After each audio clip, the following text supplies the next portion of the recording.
यदि बच्चा पहले दुख पाता है और अधीर होकर रोता है तो भी रोग के नाश के लिए माता बच्चे की पीड़ा को कुछ नहीं गिनती, उसकी परवाह नहीं करती और फोड़े को चिरवा ही डालती है। उसी प्रकार श्री रघुनाथ जी अपने दास का अभिमान उसके हित के लिए हर लेते हैं। गोस्वामी श्री तुलसीदास जी कहते हैं, ऐसे प्रभु का भ्रम त्याग कर क्यों नहीं भजते। हे पक्षीराज गरुड़ जी, श्री राम जी की कृपा और अपनी मूर्खता की बात कहता हूँ, मन लगाकर सुनिए।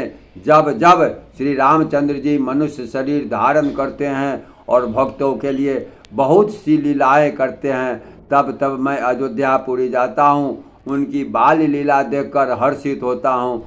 वहाँ जाकर मैं जन्म महोत्सव देखता हूँ और भगवान की शिशु लीला में लुभाकर 5 वर्ष तक वहीं रहता हूँ। बालक रूप श्री रामचंद्र जी मेरे इष्ट देव हैं, जिनके शरीर में अरबों कामदेवों की शोभा है। हे गरुड़ जी, अपने प्रभु का मुख देखकर मैं नेत्रों को सफल करता हूँ। छोटे से कौवे का शरीर धरकर और भगवान के साथ मिलकर फिरकर मैं अनेक उनके भांति भांति के बाल चित्रों को देखा करता हूँ। लड़कपन में वे जहाँ जहाँ फिरते हैं वहाँ वहाँ मैं साथ उड़ता हूँ और आंगन में उनकी जो जूठन पड़ती है वही उठाकर खाता हूँ। एक बार प्रभु श्री रामचंद्र जी के सब चरित्र बहुत अधिकता से किए। प्रभु की इस लीला का स्मरण करके ही काकभूषुंड जी का शरीर प्रेमानंद वश होकर पुलकित हो गया।